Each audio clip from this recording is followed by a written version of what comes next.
So I'm gonna kind of give everyone a bit of a chance here. It has been very long time since I've done a live stream on this channel.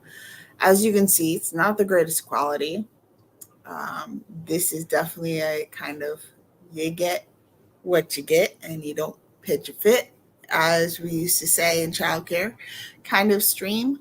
Um, Mostly just because I want to hang out with you guys and celebrate. But I don't really want to put in all the effort to put on makeup and all that kind of stuff in the middle of, you know, all the craziness that is my life right now. So I'm just kind of chilling.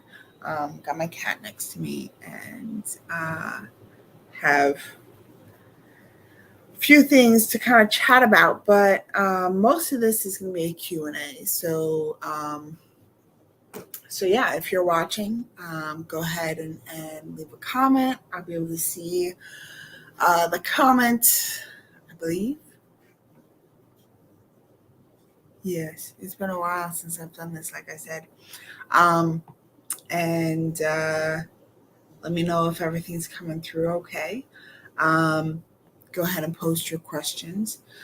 So the reason why we're doing a live stream after so long of not doing anything on this channel is because yesterday I just released the first book that I've released in a very long time, and my first full fantasy. I've published one fantasy before in a PFW anthology, and it's kind of a horror fantasy. This is 100% just cozy, relaxing fantasy, completely different from everything else that I've published before. If you've read any of my other books, you know that my books are kind of known for high intensity and a lot of emotions and horrible things happening to the characters and drama, all that good stuff. The book I just published yesterday is called The Legend of Tawhiri. It is available wide, so anywhere you can buy books, you can look for it there. I did actually publish the paperback wide, so that should be popping up a few places. And then there's actually a hardcover available as well, because that's an option now. Woohoo! But yeah, totally just like the chillest thing ever. I know some of you guys might have read the blog posts. When I first started writing this, I posted them on my blog posts and my old website. I've since taken the website down. Eventually, I'm going to, pull together and put up a new website for my JH Moore pen name. But this is kind of my, I don't want to say it's my off year because I am publishing two things, but yeah, kind of my off year because I'm recovering from some, pretty crazy stuff. Trying to get my life back in order. Crazy stuff keeps happening, but we're working on it.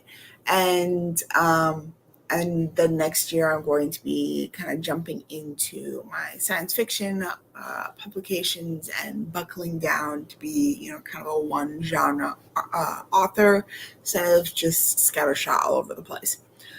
So I decided to get in the fun while I could. Anyways, point being, some of you might have read some of Tawhiri when it was published on my blog post or on Wattpad.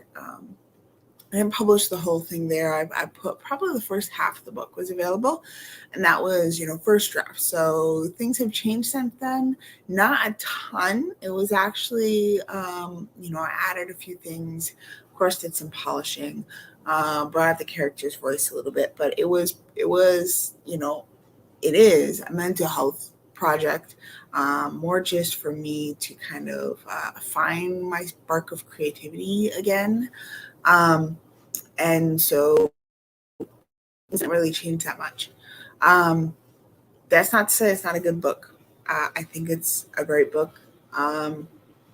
Some of my critique partners think it's one of my best. Of course, it's a matter of taste. If you prefer people being torn apart by bullets and nonsense like that, then you're probably going to want to go for the Malfunction trilogy. If you prefer ghosts, there's Raven Tree Society. If you want to sit on the beach and read a relaxing book that is not going to stress you out at all and give you absolutely no anxiety, and gives you lots of chance to just go, ooh, pretty. Tawhiri is for you. That's what I was needing at the moment, and that's what I did. Um, so yeah, we're hanging out to celebrate that. Um, like I said, right now I don't really have anyone watching. It's been a very long while since I've live streamed anything, so I don't expect a ton of people. I have things to talk about. I have a few questions to go over. Nothing glamorous, um, but yeah, it's gonna be a fun time, just relaxing, very much relaxing. It's the middle of the week. Nobody wants anything crazy. Um, So yeah, I'm just gonna kind of introduce the concept of this story. Actually, if you give me a second, I'm gonna actually bring up the blurb so I can read out the blurb to you guys if you have not heard it yet. Um, and fun fact, I've actually put Tahiri in SPFBO, SPIFBO, which is this self-published fantasy blog off. This is actually the 9th year running.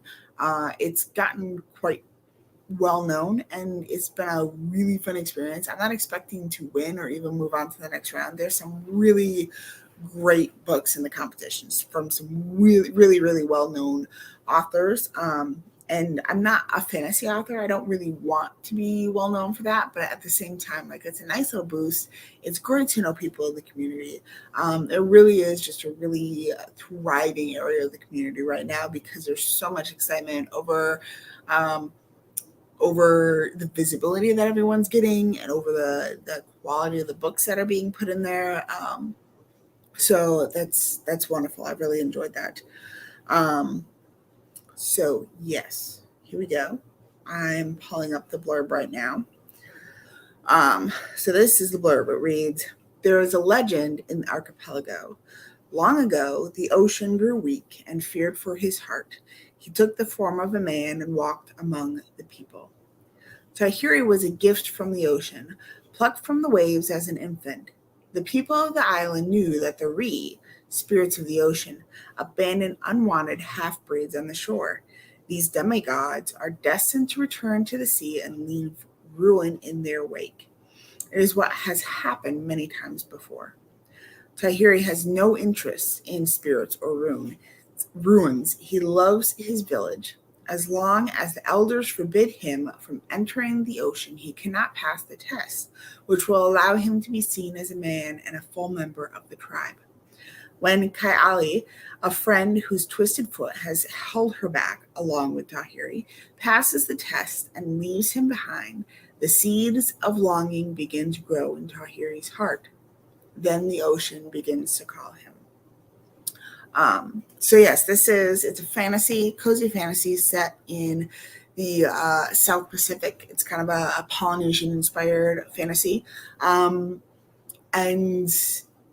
I've described it before, although I don't know if it's 100% accurate, but it seems to kind of hit the right notes as Peter Pan meets Moana with a Ghibli-esque pacing. So it's really just kind of relaxed. I think, if you've seen a lot of Ghibli movies, there's moments where you just kind of stop the entire plot and nothing happens, where you go, ooh, pretty, or you join the family in making a meal, or you just watch the rain come down and you enjoy the art and find the joy in just these everyday moments of life. And that's really what I wanted to do with Tahiri and what I really enjoy doing. There is a plot, there is something that's happening. There is, a climactic little battle at the end. Nothing incredible. It's very, very simple compared to my other books. Very simple. And there's lots of moments where I just stop everything to just be like, ooh, a pretty fish, which I loved. I love writing it. So yeah, that's kind of the basis of the book. It's short, brilliant little piece of work, and I really enjoy it. So I hope you guys will pick it up. Right now, the ebook is only 99 cents through the end of May. So if you want to just pick up the ebook, give it a try. Now's the time to do it because I am going to up the price after this month. Another fun fact, Nate Philbrick was one who did the cover art. He did an incredible job. Hi, Beth. She says, it's beautiful. This is my critique partner, Beth, is joining me to tell me how beautiful it is. I think. There we go. I can show it. There we are. Yeah, so gorgeous, gorgeous cover from Nate Philbrick. Definitely check that out. And yeah, he did an incredible job. And actually, if you guys, any of you guys out there are authors or want character art or any of that kind of stuff, he actually just opened up his commissions again. So check him out. He's under Caffeine Art on Instagram. So check him out. See, look at his gorgeous pictures and commission him for something. He definitely deserves it. So yeah, that was the cover. And then I actually did illustrations myself. I wanted to fit in a few more, but life, I probably could have fit in more if I spent less time on Minecraft. But sometimes you got to do what you got to do. Like I said, it was a mental health project. But I'm actually going to show you guys. I'm going to show you guys my artwork here.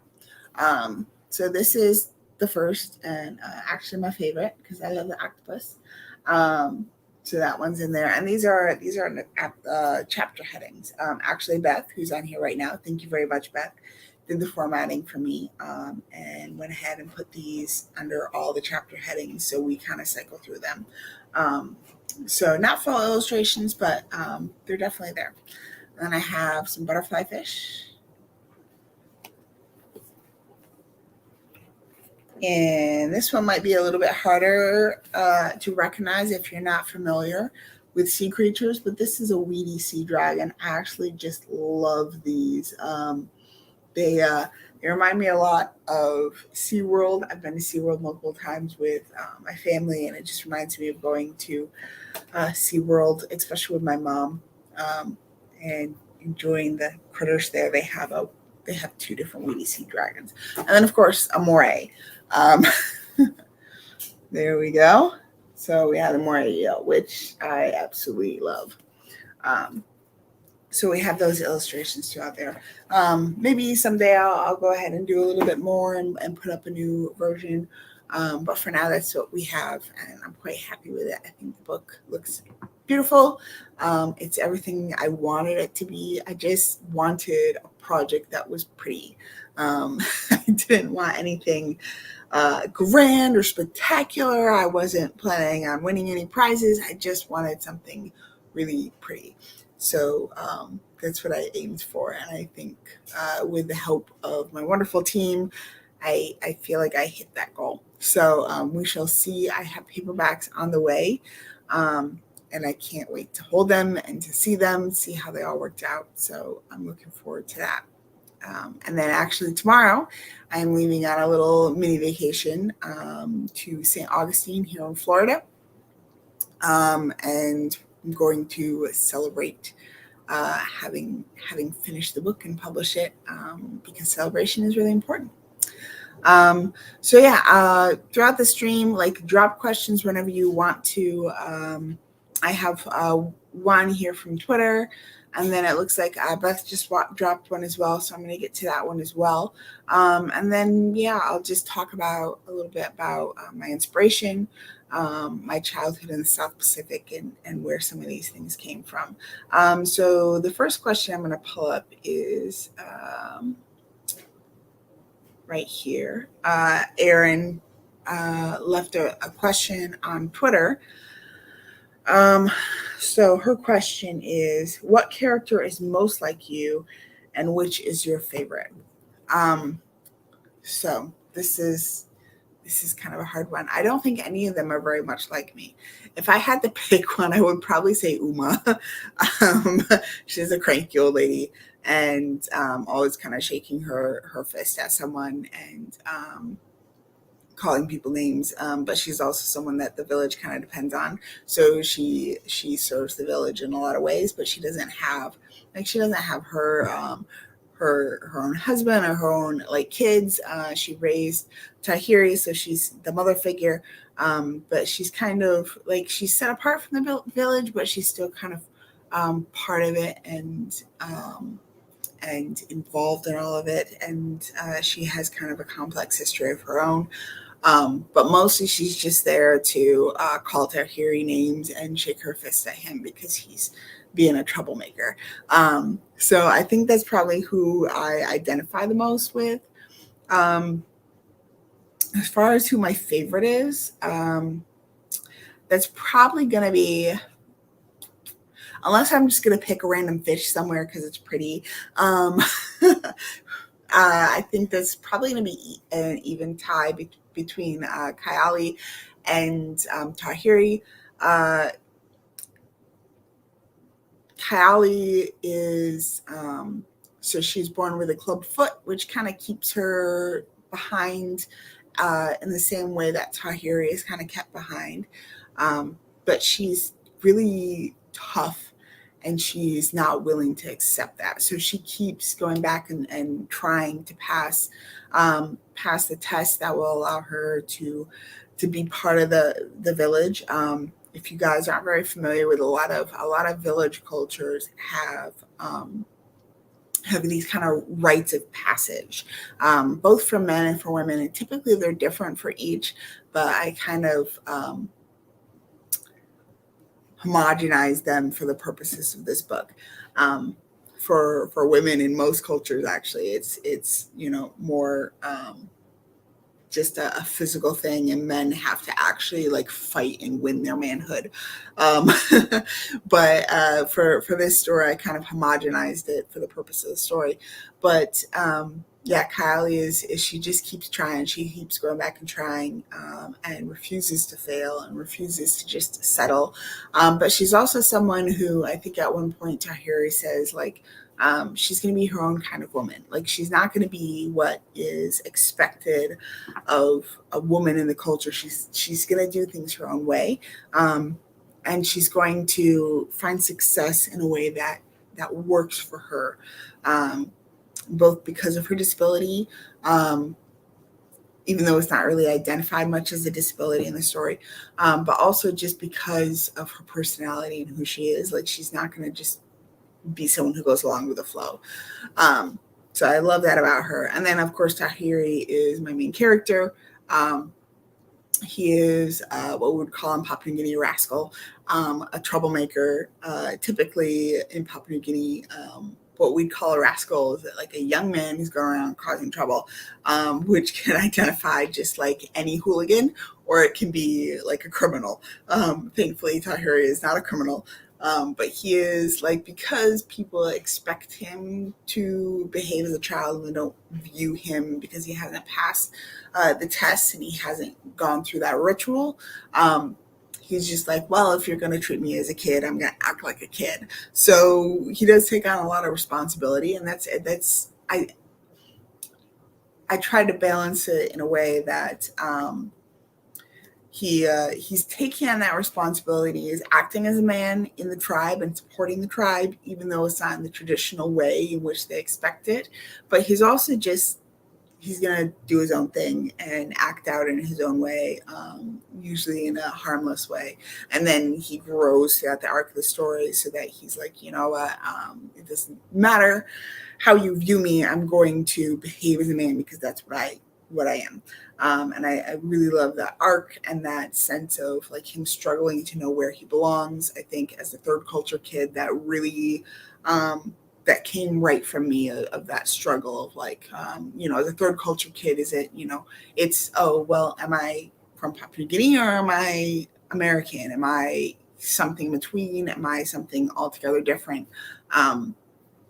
And for Tahiri, it's, am I or am I Taloan? Am I from the island? And where do I belong? So yeah, as far as favorite characters, it's hard to choose between those two. So Beth has left some questions for me. Um, Her first question is, I'm going to go ahead and show that. How have you seen the I am unique and no one understands me and I need to follow my own path trope abuse? And how did you approach it in Tahiri? Because you handled this so well. Thank you. Um, I'm glad you think you handled that I handled that well. Beth is going to ask complicated questions because Beth is a philosopher. She's so much smarter than me. So the I am unique and no one understands me. Yeah, I think we all feel that at some point, especially as teenagers, and some of us just never grow out of it. That idea of like, oh, well, I'm my own person and, have my own complex identity and my own, I think a lot of times in culture, there's this struggle between the collective or the individual. And I've addressed that a few times in my works, this idea of like the collective good versus the individual good. Um, and and I think especially here in the States, we feel very strongly about being individuals. Like we don't worry about the collective good. We worry about our good. We worry about our happiness, about our purpose, about our freedoms. And I think definitely having seen the world, I think that's the better way to go. Like it's the lesser of two evils. Because if you're worrying only about the collective, like if you ever heard of Yeonmi Park from North Korea, you need to like listen to some of her thoughts on this. Super intelligent, very insightful. But this idea of the collective being placed over the individual. And consistently what I've seen is when that's forced, it's abused and people are hurt. But when people choose to serve the collective, it's this really beautiful thing. So yeah, back to the original question, the idea of being unique and no one understands me. I think a lot of times it's a very immature and childish notion that we stand apart in a way that no one else can understand. And I've seen more and more people like fighting to keep that, oh, I'm the first one to love this type of music, or I identify in this specific way, or only I have this taste in this, and while we claim that we want to have companionship, at the same time, I think most of us fight against that because we want to be individuals. Like we want to stand out. And I think part of that is really good because there's that craving to be heard and to be recognized for who we are and loved for who we are. And there is that we are all unique and special, and it's not going to be duplicated ever. Especially, science fiction writer here, if we're talking about concepts like cloning or transferring your intelligence to the cloud, people are like, oh well, you can recreate that, but no, I don't believe that's possible. I believe that we are all unique, and it's good to recognize that. However, in pushing too far for that, we refuse the collective good. And like I said, there is that balance where the collective good, if we're forced to act for the collective good, it is evil and it is abusive, and it creates pain and heartache and suffering wherever that happens. That's why I'm very firmly against socialism, because if that collective good is required, then the individual is sacrificed. But when the individual willingly sacrifices for the collective, that's an entirely different thing. And consistently, that's been a thing of beauty when we sacrifice ourselves for each other. So in stories where we laud the individual as being just this incredible thing that the collective needs to sacrifice for, that we need to change our definition of truth and our definition of good and our definition of honor in order to fit that individual. We are going to this extreme in individuality that's going to weaken the collective to the point that I can't stand. And then that's not good for the individual either. Like, for the entire collective to sacrifice itself for the individual. I mean, firstly, we can't do that for every individual. Eventually, there becomes a collective of those, like what we think are the better individuals. I'm getting way too philosophical here, way too political, I think. But yeah, I think there's that danger. That's like preach it. You would be able to preach it way better. There is that danger in going to that extreme in which you're kneecapping society. Like it can't function like that. However, there's this balance also in which we see these collective values, and we can honor them, and we can think that they're good, and they're things like punishing criminals, and things like having laws and having responsibility, and having care for the generations around us, caring for the people older for us, caring for the children, and these other things that the collective, the society values. Like it's good to keep those in place, and yet there's also this value in being unique, and being able to build into that collective in a unique way, like offering the unique person you are to the collective. It becomes stronger because of that. And there can also be some ways in which the collective needs to sacrifice small things for the value of the individual. And some of those things that we're struggling with here in the States right now, things of if we talk about gun control and other personal freedoms, freedom of speech, how much of those things are things that the collective are going to have to sacrifice, and how much is going to go too far before we kneecap that. So I do think that, yeah, if we're talking about, I know I just compared two Disney films, in Moana and Peter Pan, but if we talk about, the Disney princess of like, oh, I'm so special, and there is going too far. So yeah, I definitely, I think my experience in village life, at least how it is in Papua New Guinea, there's this weird kind of natural balance of the collective good as a village, because you have to depend on the people around you to be able to survive in a jungle or on an island. Like you can't go it alone. You can't. And sometimes they really hurt people because of that. But it's not malicious at the same time. Like there's not malicious intent behind it. It's just like, yeah, we have to have this village, this society that functions in this way. And that's like with Tawhiri, Tawhiri is kept away from the society because of the societal good of not having this destructive force of this demigod into the society, and for the same things as some of the other people are kept away, and they have to be able to pass this test to be able to earn their way into society, and that's for the good of society. But at the same time, just my experience in the village and what I try to express there on the page is that there's not a malicious intent behind it. Nobody hates them. Nobody's intentionally trying to kick them out and exclude them. They're not any less loved because of it. They can still have like this vital role in society. It's just not the same role as the people around them.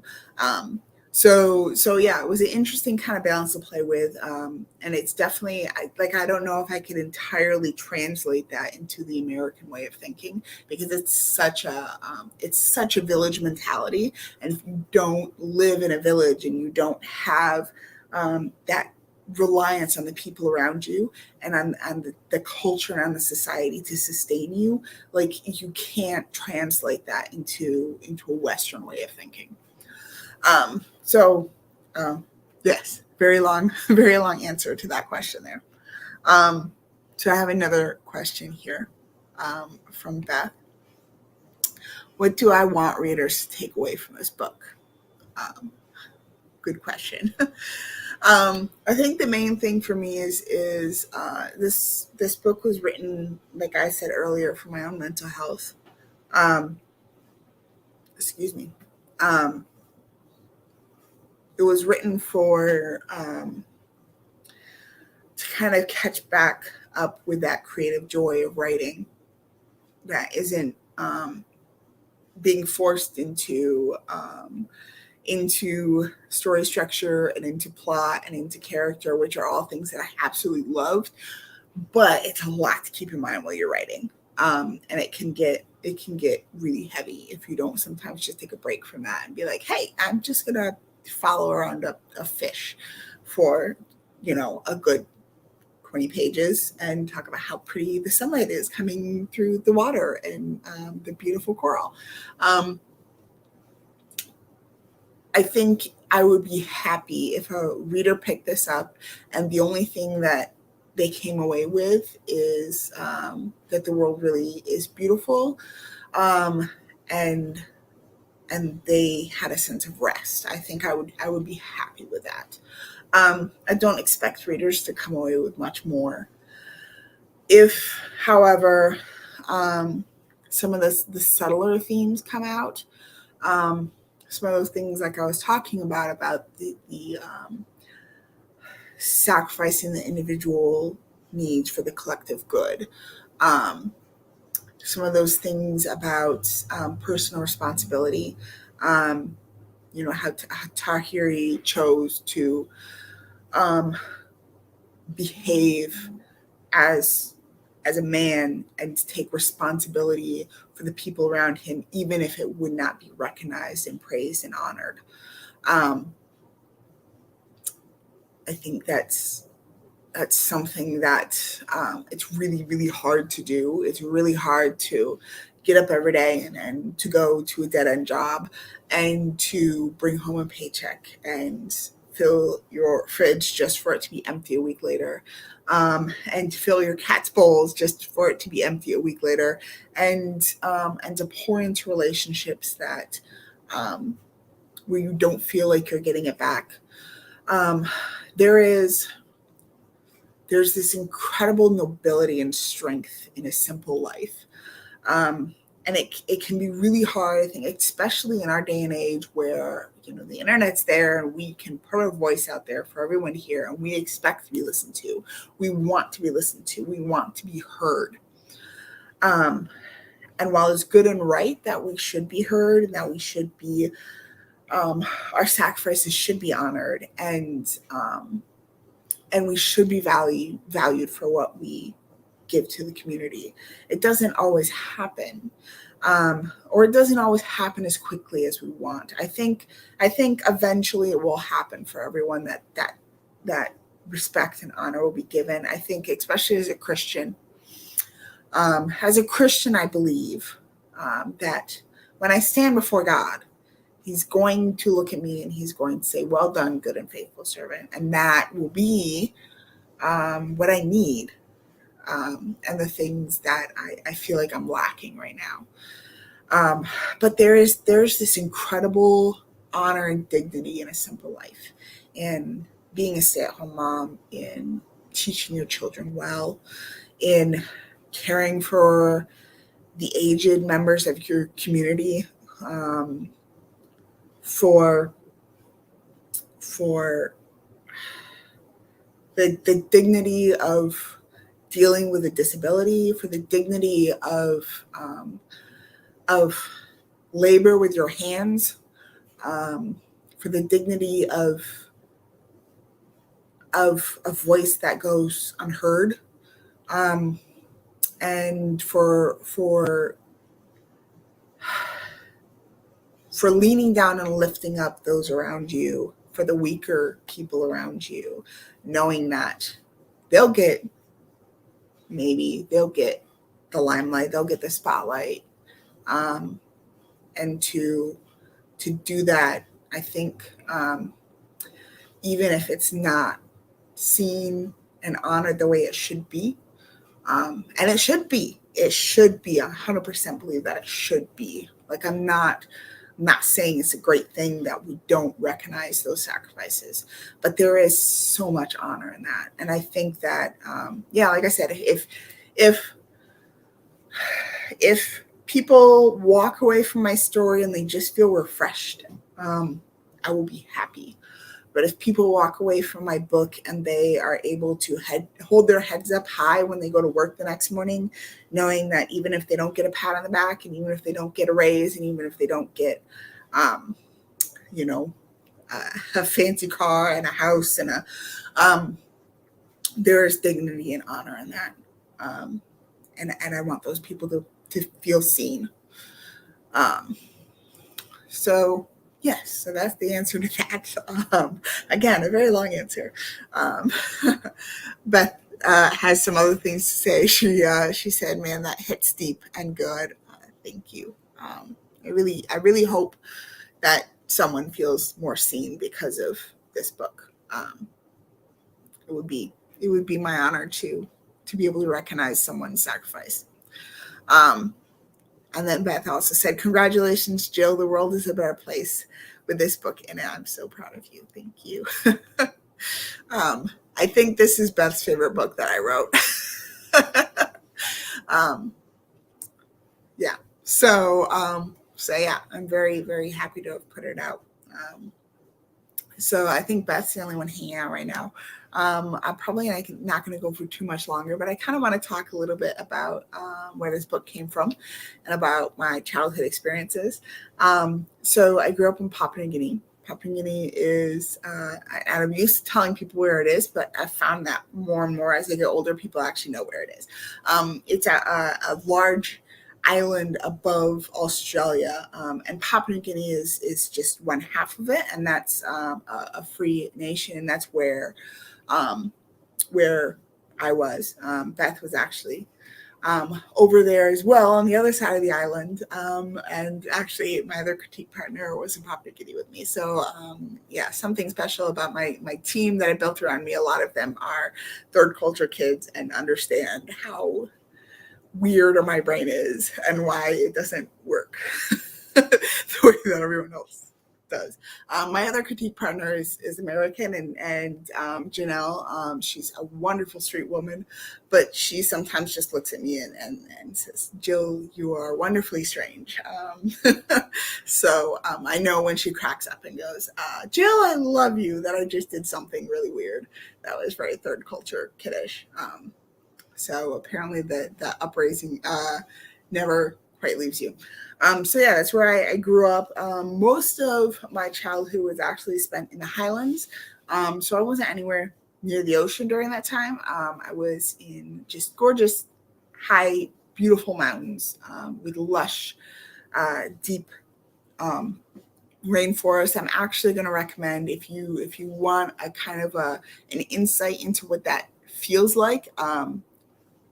Beth, who's on here right now, E.B. Dawson, read her book. Why can't I think of the name right now? Beth, help me. You're here. It's not The Citizen.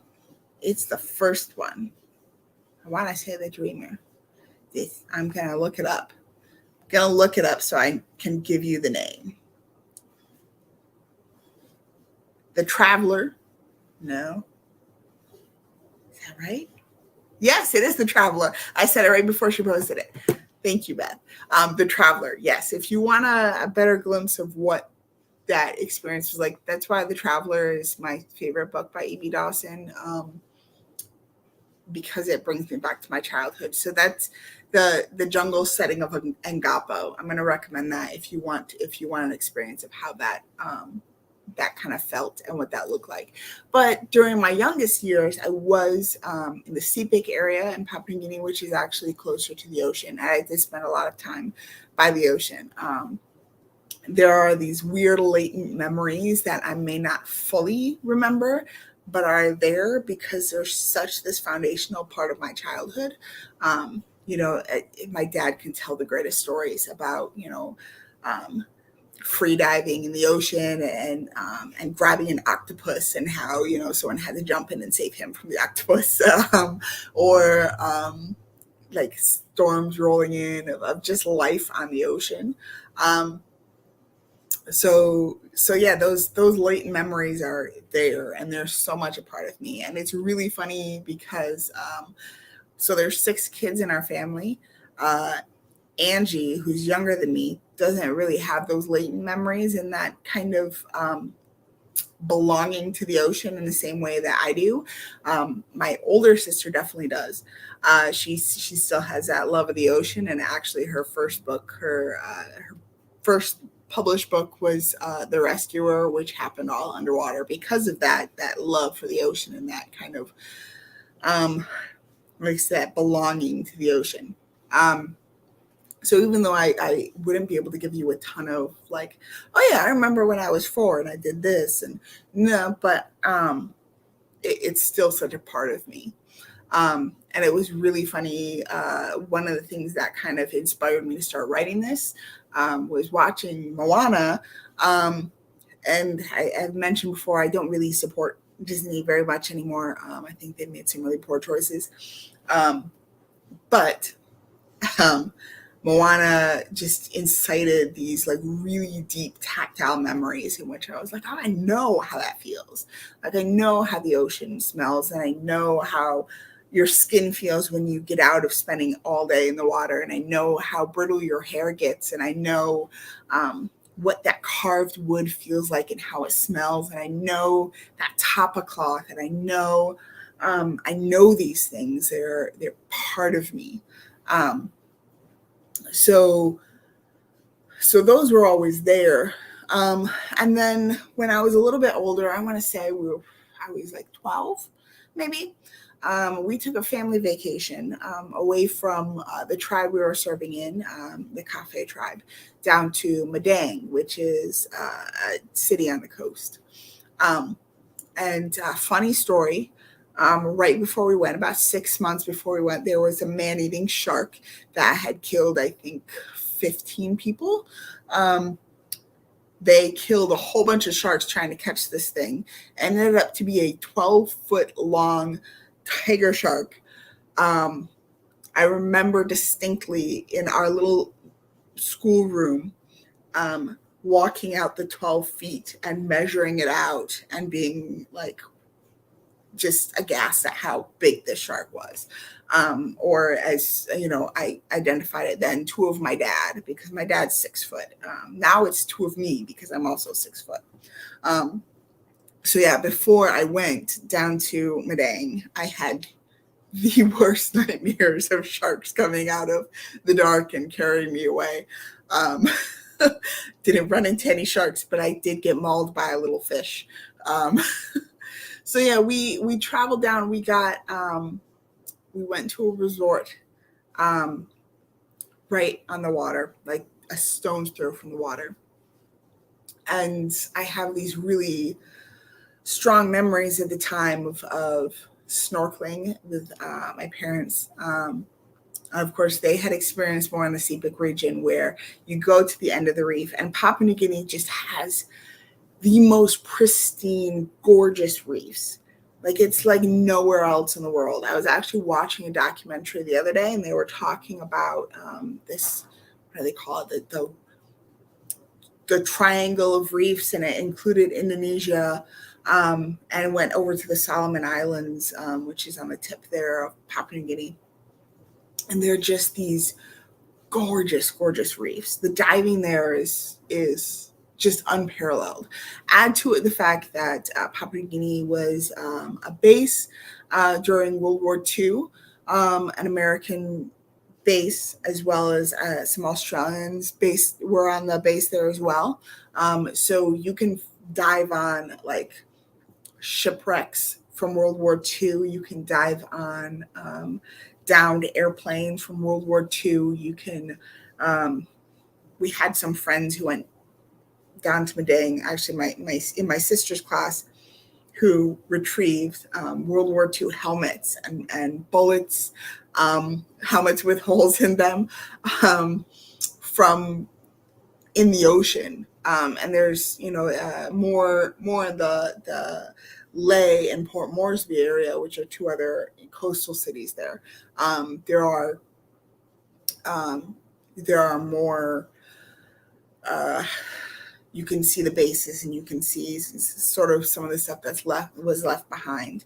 Actually, if you guys are interested in learning more about that, I highly recommend Lost in Shangri-La, which was, I listened to the audiobook not long ago, but it was a story about an American, an airplane with Americans that went down there in Papua New Guinea in a area that had not been discovered and no white men had been there before. And they had to go rescue these people from these villages in Papua New Guinea, and it kind of gives kind of the history of these Americans, like learning the language and connecting with the people, and then the stories, firsthand stories of the people who were there in those tribes. Very interesting story. But yes, I keep getting off topic. I'm sorry. This is just the way I am. But yeah, so Madang. Madang was just this incredible experience. We lived on this little hut right next to the water, and there was no one else. Like, it was really, far distance apart. I remember going to the pools and looking over the side, because they'd have the pools right there next to the water, and looking to the side and seeing Moorish idols and butterfly fish swimming around corals, like right there on the other side of the pool, from these, rocky crags, and there being no one else there, because even though they're set up for visitors and for tourists, there's not a very thriving tourist industry in Papua New Guinea. They try, but firstly, like a lot of people when I was growing up didn't even know that Papua New Guinea existed. We're more familiar with it now, but I'd come back and be like, "Oh yeah, I'm from Papua New Guinea," and they'd be like, "Where's that? Is that in South America?" But yeah, there was no one there. It was also kind of a unsafe country for a very long time. Still is quite unsafe. So not a lot of Western people want to travel there. But yeah, just pristine, gorgeous, be like the only people there. I remember going out on the reef and diving down and picking up corals, and seeing the nudibranchs, the sea slugs, just gorgeous, gorgeous sea slugs. About most of them about that big, just beautiful colors that you wouldn't imagine on something like a slug. You'd be like, slug, gross, ew. No, nudibranchs are just a whole nother level of just alien beauty. I remember reaching for a conch shell, and for my dad like grabbing me away, because they can actually be quite venomous. You don't just want to go around the reef grabbing things, basically. I remember swimming on the reef and the water being so close to the top of the reef that I would come back with my knees all skinned up from the coral. And my dad would get so frustrated because I wanted to be in the water constantly. I like every second of the day we could. Dad, can we go snorkeling? Can we go snorkeling? And my parents paid us a kina, which is their dollar, but it's like a fifth of what our dollar is, to go out over the drop off. So after the reef, the water just drops off and goes down like hundreds of feet, and it goes really, really dark. And that's where you're going to see during the day. That's where you're going to see the sharks and the rays. And so my parents were like, oh, they're going to get really scared. But no, I just wanted to go back out again and again and again. I remember sea stars just as big as my head, these big, thick orange sea stars, and swimming by the dock, and there being a barracuda underneath the dock in the shallow water, just kind of sitting there watching. And one time there being a huge school of fish, must have been like 10 feet across, just fish everywhere. And my dad jumped in and was swimming amongst them, and I watched them just swim around him. And my mom wouldn't let me go in with them, but I wanted to. And I remember the plumeria outside, like threading them onto stems to make leis and to make head dresses, and to just wave them around, and like we'd hit each other with them. So yeah, it was just this brilliant experience that I really drew on a lot when I was talking about just swimming on the reef, talking about Tahiri's experience and coming face to face with these animals and these just the wonder of being in the ocean. It really drew back on those days on that particular vacation, which I I would give everything to go back to Madang for a couple weeks. And yeah, and I remember the people swimming in one of the local villages coming by in a carved out canoe. In the Solomon Islands, they make just these gorgeous carved canoes with these large decorative pieces, and often like carve them out to be what they call poop poops, which are these saltwater crocodiles. Yeah, so thankfully we didn't run into any killer sharks or poop poops, saltwater crocodiles. But yeah, it was one of the best experiences in my life. I know a lot of you guys will have access to documentaries and films of reefs and swimming on the reefs, and I have to tell you, there is absolutely no comparison. It's my cat being a cat moving around. There is absolutely no comparison to what you see on camera to what you see in real life. The colors just don't translate. They don't. And the experience of swimming with those fish and just that life all around you, like you completely forget yourself. And it's like you explode out of your body and you just inhabit this thriving, beautiful world. So I really wanted to bring that into Tawhiri. I also brought some of the native languages in as well. So I did pull from some Polynesian, and I made it more of an ambiguous Polynesian story rather than specifically Papua New Guinean, because I felt there are a few different reasons. I think one of the biggest ones is I felt like a broader Polynesian story would be a little bit more relatable to the Western mindset. Most Western people, they don't have a context for living in a village, living in a Papua New Guinea village specifically. They don't have a context for that culture. But we have a context for the Polynesian culture from things like, Hawaii, for one. And also, we have a lot of Polynesian immigrants here. We have a lot of people who've had those experiences. We've had an ability to see more into those worlds than we have. Like I said, Papua New Guinea it's not a place that a lot of tourists are going to go. It's not a place that a lot of Westerners are going to go.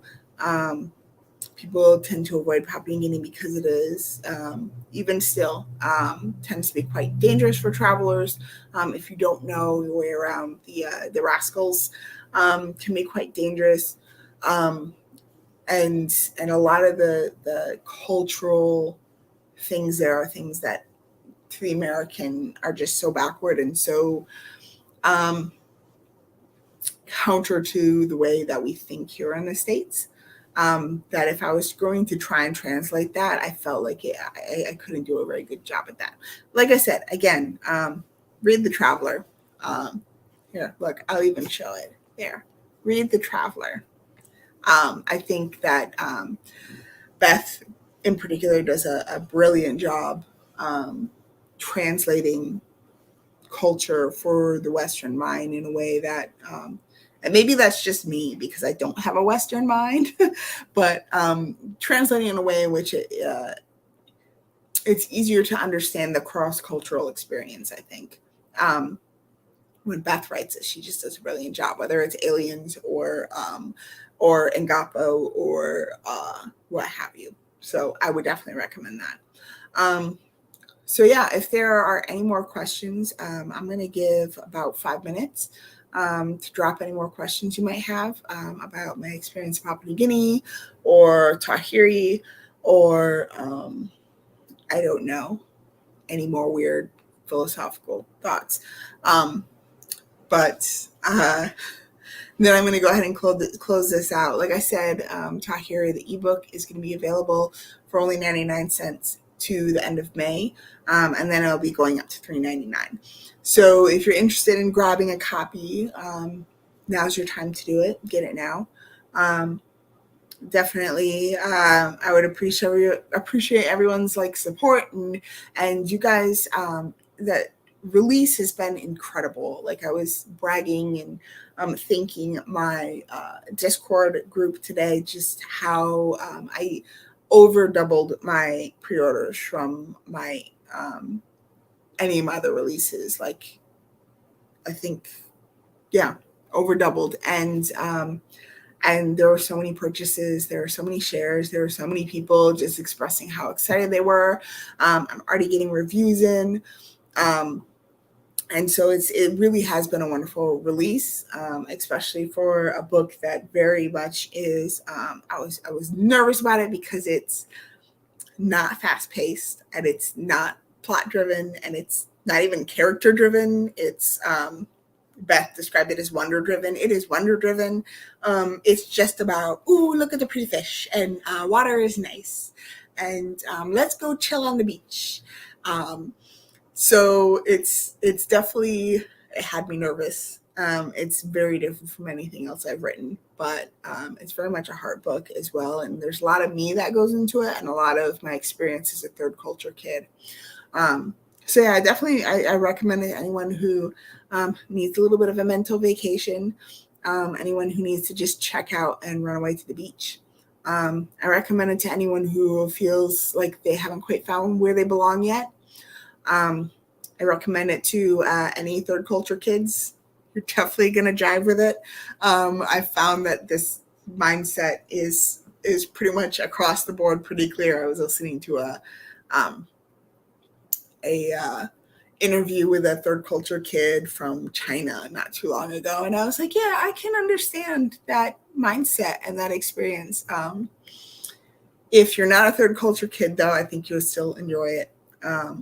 So yeah, that's Tawhiri, available now.